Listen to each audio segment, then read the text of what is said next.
Hello दोस्तों, आपके अपने YouTube चैनल एग्जाम फास्ट में स्वागत है। मैं संदीप सर आज आप लोगों को संविधान की अगली प्रैक्टिस सेशन लेकर आया हूँ। इसके बाद सभी प्रैक्टिस सेशन आपका टॉपिक वाइज होगा।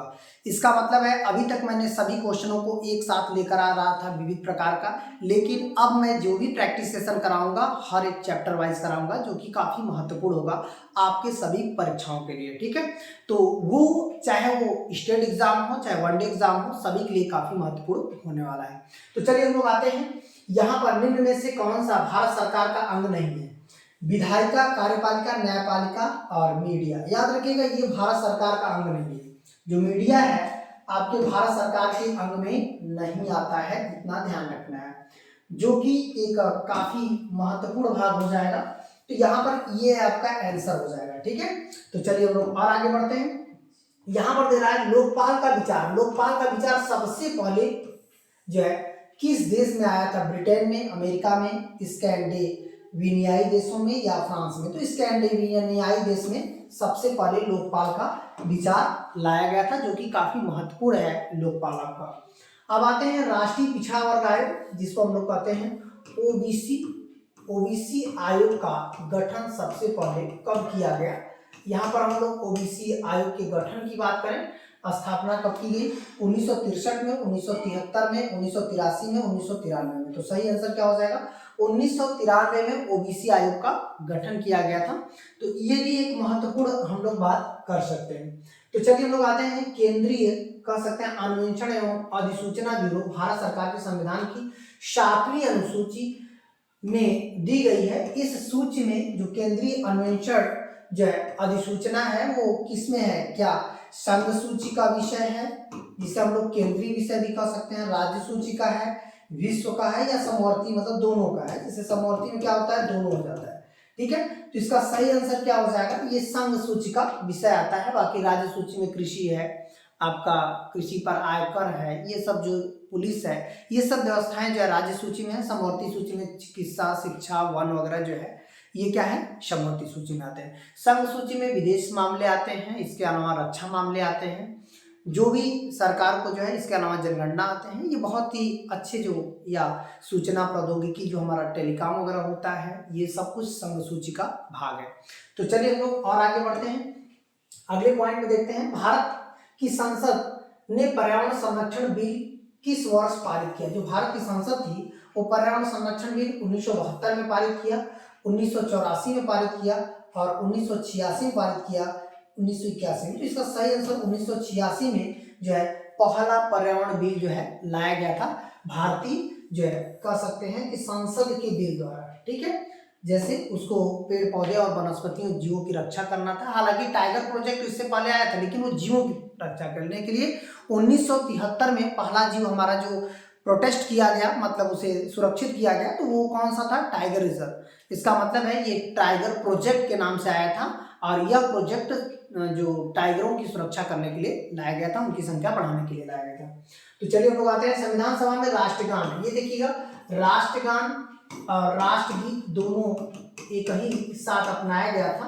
बाकी झंडा बल्कि जो है हम लोग कह सकते हैं कि झंडा पहले अपना दिया गया था, वो था 22 जुलाई 1947 को जो है ये झंडा अपनाया गया था।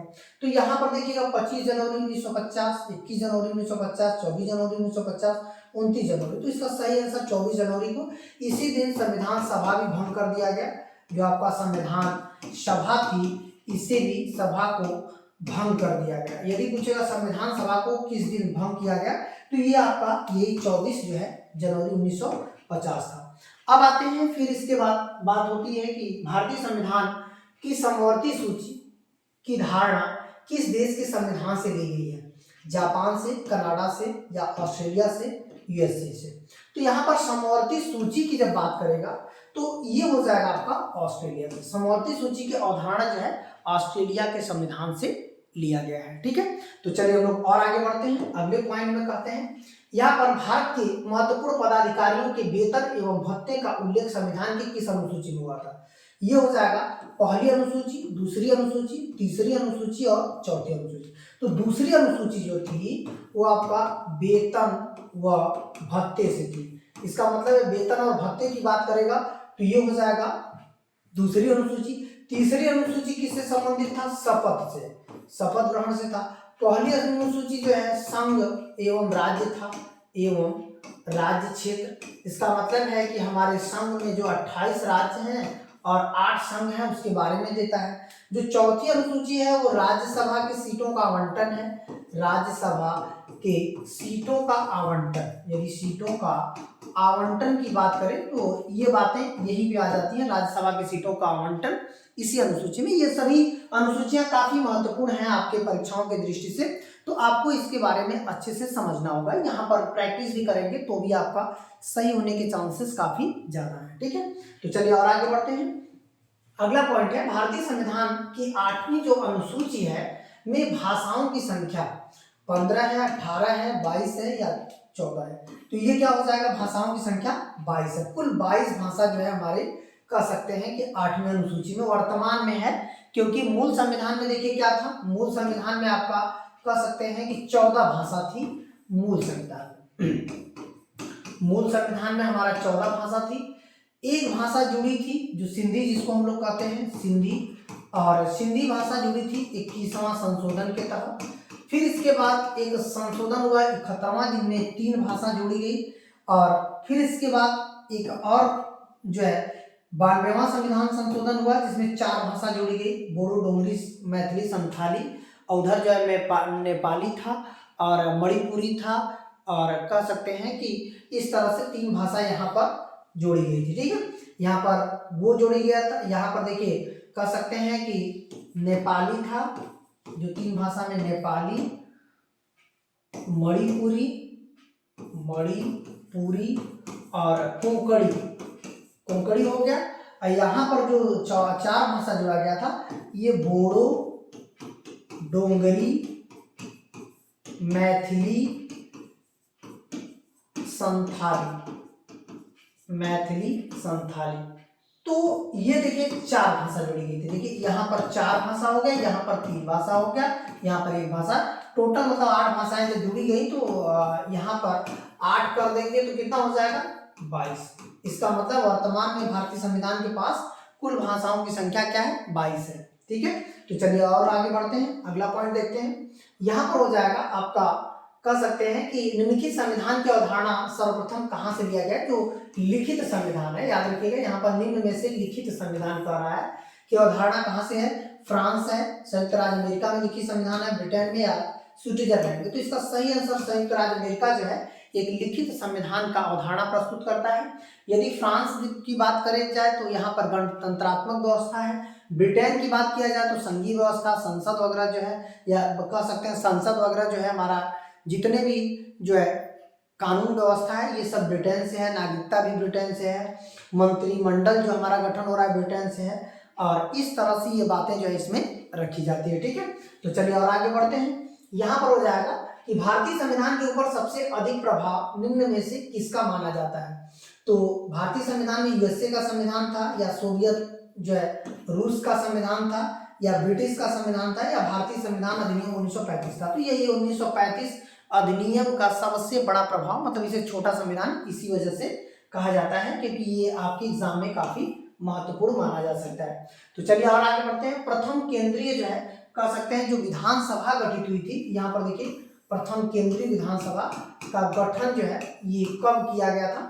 1922 में, 23 में, 21 में और 20 में। तो यहाँ पर हो जाएगा 1921 में। याद रखिएगा अधिनियम 1919 के तहत जो है किया गया था, अधिनियम 1919 के तहत जो है ये बातें रखी गई थी। ठीक है, अब आगे बढ़ते हैं।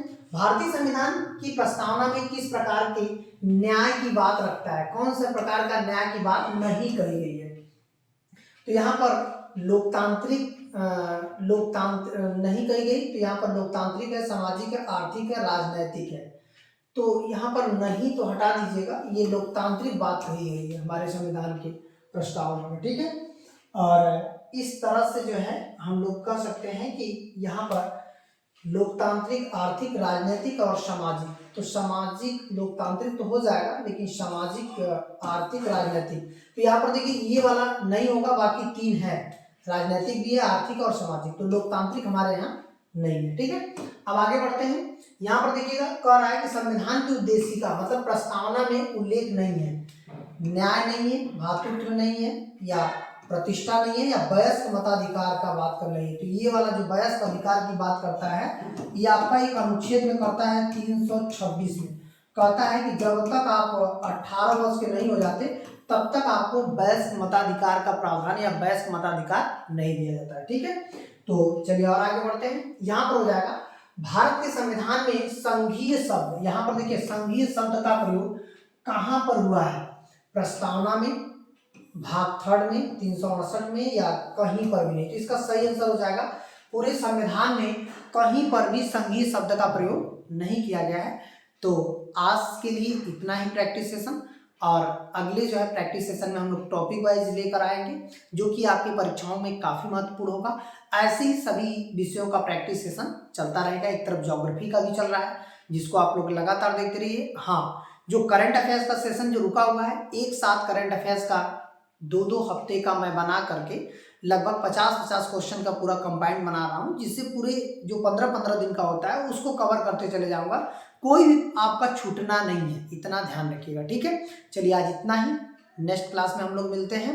और आप अपने एग्जाम फास्ट फैमिली को ऐसे ही बढ़ाते रहें और ऐसे ही प्यार देते रहें, और वीडियो को ज़्यादा से ज़्यादा शेयर करें। धन्यवाद।